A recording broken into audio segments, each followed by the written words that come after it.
Hello friends, स्वागत है आपका मेरे इस यूट्यूब चैनल पर स्टडी विद निशा।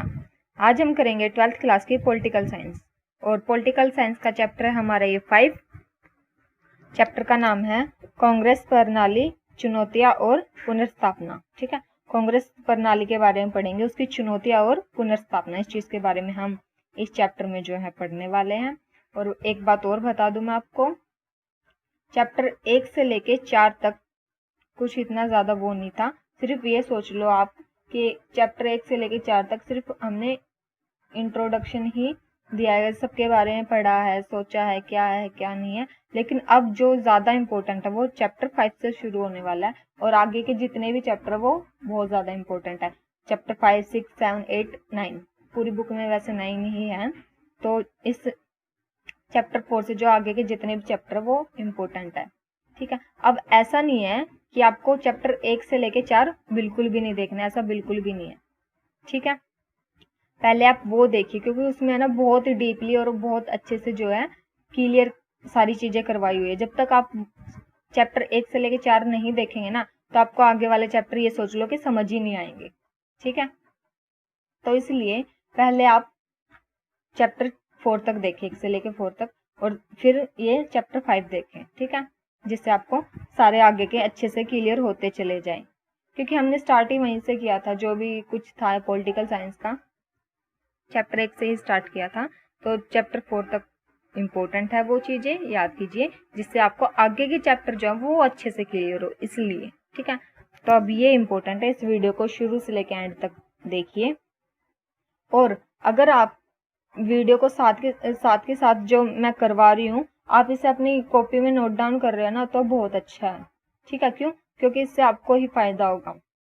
देखिए, आप वीडियो देख रहे हैं, सुन रहे हैं, और साथ के साथ जब लिखेंगे ना, तो इससे आपको जल्दी से याद होगा और आपको फायदा होगा। जब आपके एग्जाम आएंगे ना, तो आपको कुछ भी करने की जरूरत नहीं है, सिर्फ एक बार जो भी आपने खुद का ये लिखा हुआ है इसे एक बार पढ़ने की जरूरत है, और आपको सब कुछ, आपको ये लगेगा कि हाँ मुझे सब कुछ याद है, मैं अच्छे से एग्जाम जो है दे सकता हूँ।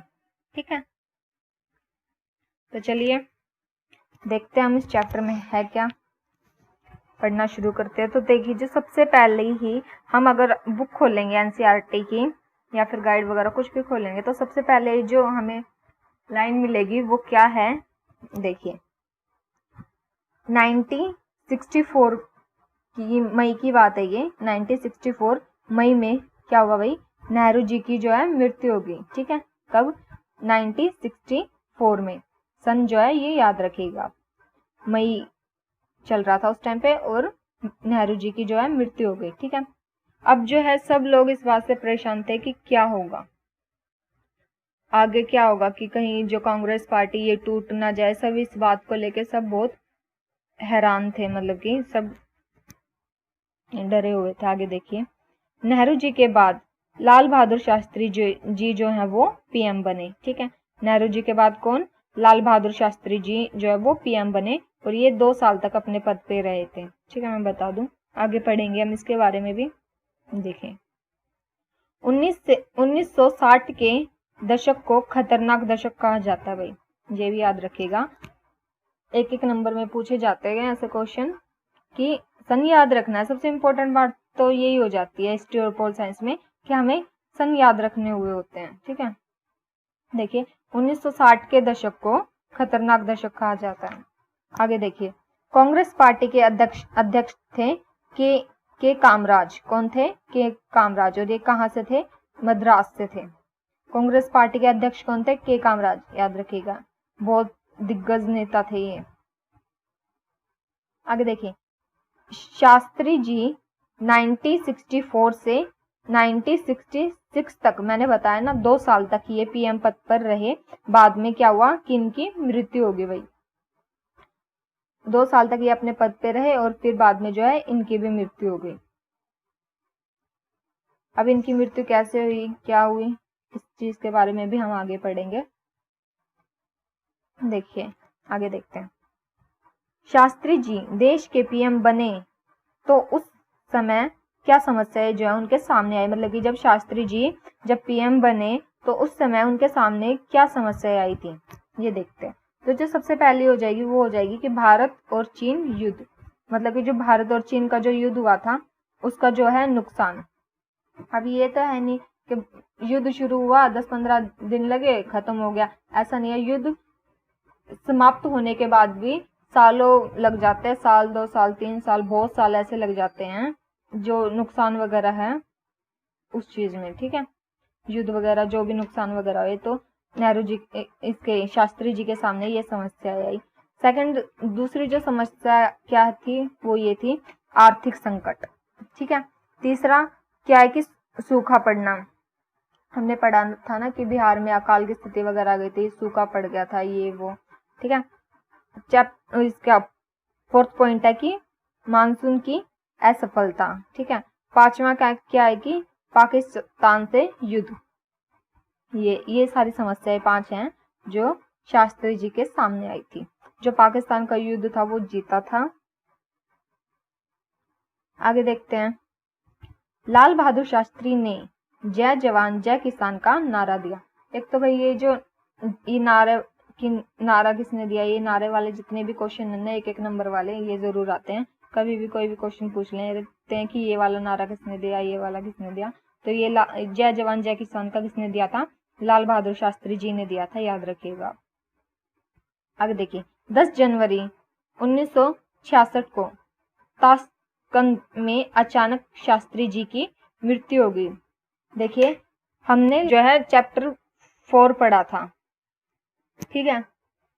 ये समझौते के लिए गए थे, ताशकंद समझौता था उसके लिए गए थे। ताशकंद जो है उज्बेकिस्तान की जो है राजधानी है और सोवियत संघ में पड़ती है ये, और सोवियत संघ ने ही ये समझौता करवाया था, ताशकंद समझौता इसका नाम है। तो लाल बहादुर शास्त्री जी जो है वो भारत की तरफ से गए थे समझौते में, और पाकिस्तान की तरफ से जो वहां के जो पीएम है वो थे अयूब खान थे, ठीक है। और 1966 में जो ये समझौता हुआ था, और इसके दौरान जो है शास्त्री जी की वहां पे अचानक मृत्यु हो गई थी, जिसका आज तक ये पता नहीं चला कि किस वजह से हुई थी, क्या कारण था। इस समझौते में वो गए थे। मैंने चैप्टर 4 में ये करवाया हुआ है, अगर आपने वो नहीं देखा ना तो डीपली बताया हुआ मैंने उसमें, अच्छे से वो करिए। और आपके लिए यहाँ से एक क्वेश्चन है, मैंने देखिए इस पार्ट में सिर्फ इतना ही लिखा हुआ है कि 10 जनवरी 1966 को ताशकंद में अचानक शास्त्री जी की मृत्यु हो गई, सिर्फ इतना लिखा हुआ है मैंने। आपको क्या करना है, पार्ट 2 देखना है, और उसमें ये जो मैंने जितना डीपली बताया ना कि ताशकंद में समझौता हुआ, ताशकंद उज्बेकिस्तान की जो है राजधानी थी, ये जितनी भी बातें ना कि भारत के जो पीएम थे वो हमारे लाल बहादुर शास्त्री जी गए थे, और पाकिस्तान के कौन आए थे, और ये डेट बतानी है। तो कमेंट में आपको ये सब चीज लिख के बतानी है, ठीक है। कैसे लिखना है कि ताशकंद जो वो उज्बेकिस्तान की राजधानी थी है, जो कि सोवियत संघ में पड़ती थी, और ये जो समझौता ये सोवियत संघ ने करवाया था, और भारत से ये पीएम गए थे और पाकिस्तान से ये आए थे, और ये समझौता इस सन में हुआ था। डेट तो यहीं पे लिख रखी है 10 जनवरी 1966। तो आपको कमेंट में ये चीज बतानी है, इसीलिए मैंने यहाँ पे छोटा सा लिखा हुआ है ये, ताकि आप वहां से ये चीज देखें और आपको भी अच्छे से जो है याद हो जाए और आपके माइंड में जो है ये सेव हो जाए, ठीक है। आपको वहां से बताना है मेरे को और कमेंट करके बताना है। आगे देखते हैं। शास्त्री जी के बाद इंदिरा गांधी जी, मतलब कि शास्त्री जी की तो अब मृत्यु हो गई, अब पीएम कौन बने, वही फिर से बात, तो इंदिरा गांधी जी बनी थी। आगे देखते हैं। शास्त्री जी के बाद पीएम के लिए मोरारजी देसाई और इंदिरा गांधी के बीच मुकाबला हो, मतलब कि पीएम पद पर कौन बनेगा, मोरारजी बनेंगे या फिर इंदिरा गांधी, मोरारजी देसाई, ठीक है। आगे देखिए, मोरारजी देसाई बम्बई के सीएम रह चुके थे, ठीक है। आगे देखिए, इंदिरा गांधी जी को सबने यह सोचकर समर्थन दिया क्योंकि इंदिरा गांधी जी कम अनुभवी थी और कामकाज में वह बाकी नेताओं पर निर्भर रहेगी, ठीक है। ये सोचकर क्या है कि लोगों ने समर्थन दिया इनको कि हाँ इंदिरा गांधी को बना दिया जाए, क्यों, क्योंकि वो सभी ये सोचते थे कि इंदिरा गांधी जो वो अनुभवी थी, ठीक है, और जो बाकी के नेता उन पर निर्भर रहेगी, ये रहती थी, ठीक है। आगे देखिए, इंदिरा गांधी जी पीएम बनने के एक साल बाद 1967 में लोकसभा चुनाव हुए। मतलब कि जैसे ही इंदिरा गांधी जी पीएम बनी, ठीक उसके एक साल बाद लोकसभा के चुनाव हुए थे भाई। कब? 1967 में। आगे देखिए, इंपॉर्टेंट है ये। इंदिरा गांधी जी के पीएम बनने के समय देश की समस्या, मतलब कि हमने पीछे भी पढ़ा था कि जब शास्त्री जी बने थे पीएम तो उनके सामने क्या समस्याएं आई थी। अब इंदिरा गांधी जी बनी है तो इनके सामने भी समस्याएं आई हैं, तो अब हम उनके बारे में पढ़ेंगे। तो देखिए, जो सबसे पहली है, देखिए मैंने इंपॉर्टेंट लिख रखा क्योंकि अधिकतर एग्जाम में यही आता है कि इंदिरा गांधी जब पीएम बनी थी उनके सामने क्या समस्याएं आई थी, शास्त्री जी बने थे तब क्या समस्या आई थी, नेहरू जी बने थे तब क्या समस्या आई थी। तो ये इसलिए इम्पोर्टेंट है, इसे इग्नोर मत कीजिएगा। आगे देखिए, देखते हैं हम। जो सबसे पहला पॉइंट हो जाएगा वो ये है कि गंभीर आर्थिक संकट, पहला ये। दूसरा है मानसून की असफलता। तीसरा व्यापक सूखा पड़ना, कि व्यापक जो है सूखा वगैरह पड़ जाता है। चौथा खाद्य संकट।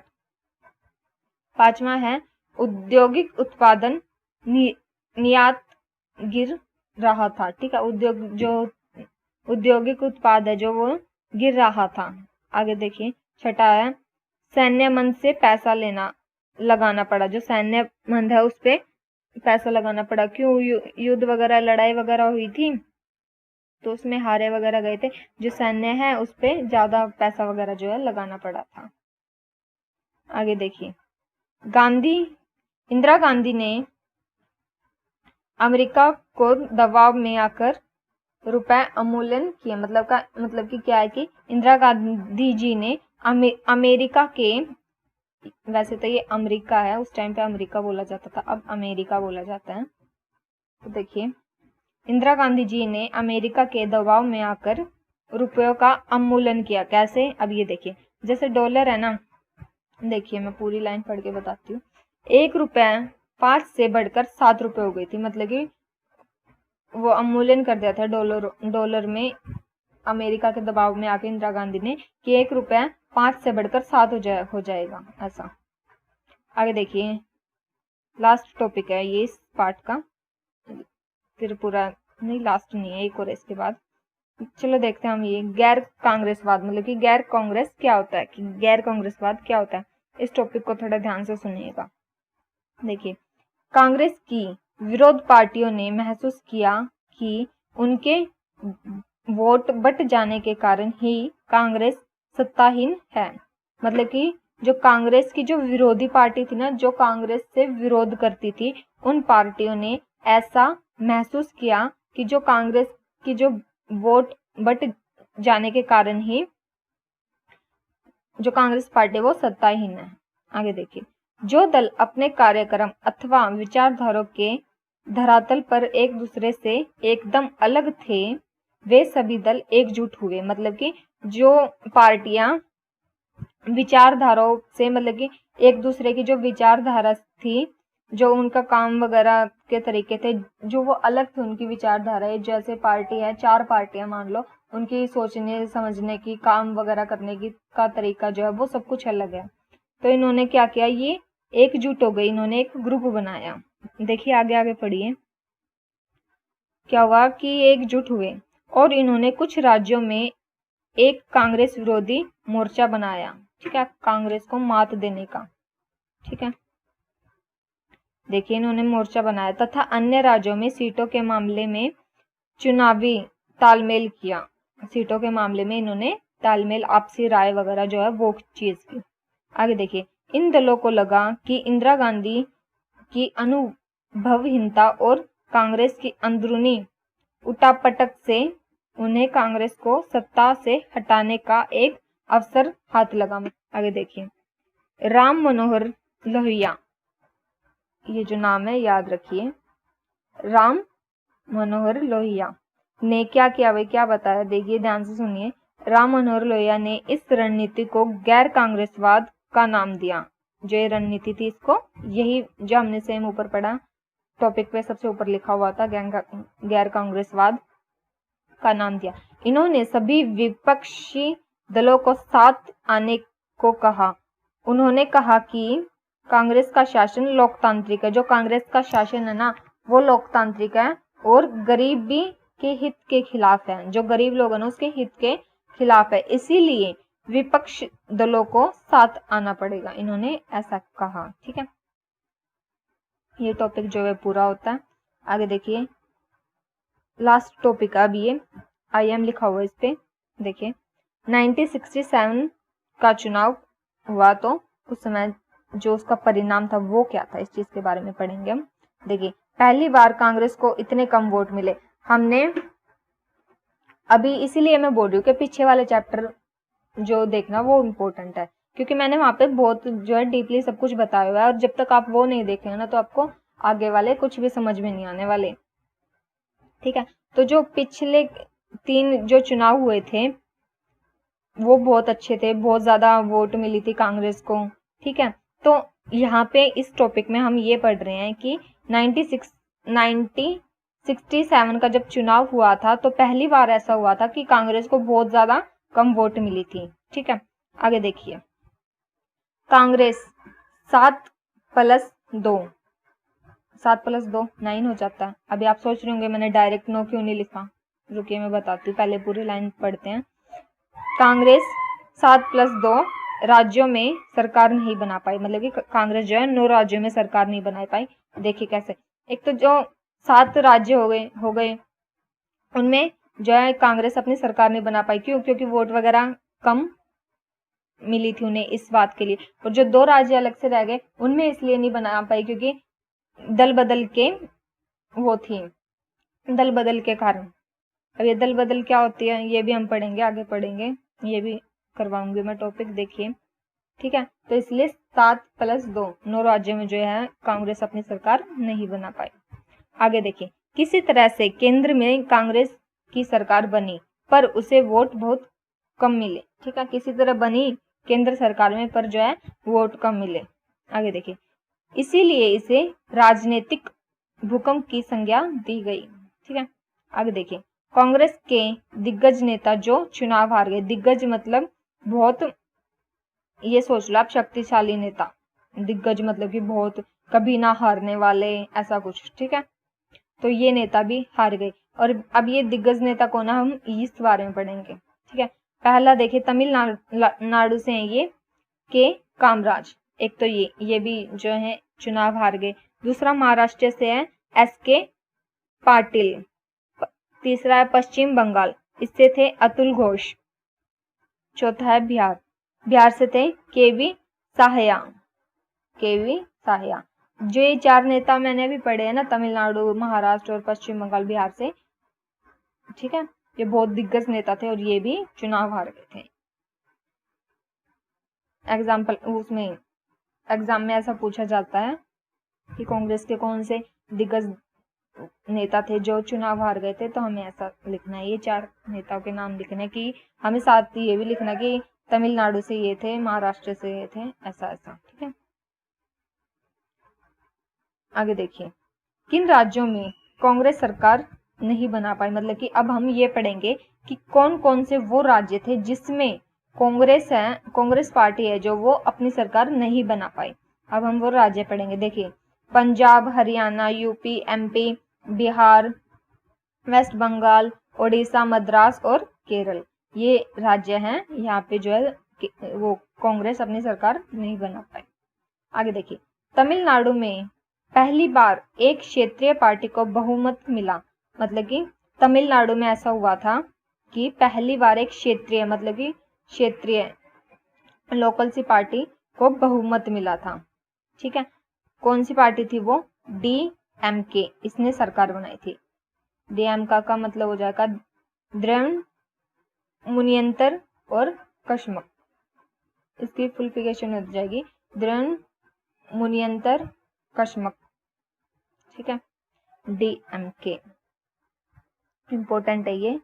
एक तो पहली बार क्षेत्रीय पार्टी ने बहुमत मिला, तो ये पूछा जाता है कि पहली बार क्षेत्रीय पार्टी को बहुमत मिला था कौन से राज्य में? तमिलनाडु में, और पार्टी का नाम पूछा जाएगा तो DMK। ठीक है, आगे देखिए, इस पार्टी ने हिंदी राजभाषा का विरोध किया। क्यों? क्योंकि ये तमिलनाडु से, वही अपनी तमिलनाडु भाषा को ही ज़्यादा इंपॉर्टेंस देंगे, तो इसीलिए इन्होंने क्या किया, हिंदी भाषा का जो है, हिंदी राज्य भाषा है उसका विरोध किया। ठीक है, और इस पार्टी ने अपनी सरकार जो है तमिलनाडु में बनाई थी। ठीक है, ये जो चैप्टर है, ये जो पार्ट है सॉरी हमारा कंप्लीट होता है। इसका पार्ट सेकंड हो रहा है, जिसमें ये पूरा चैप्टर जो हमारा कवर हो जाएगा। ये पार्ट 1 है, बहुत जल्द मैं पार्ट सेकंड लेके आऊंगी, उसमें हम जो है ये चैप्टर 6 पूरा कंप्लीट पूरा कवर कर लेंगे। ठीक है,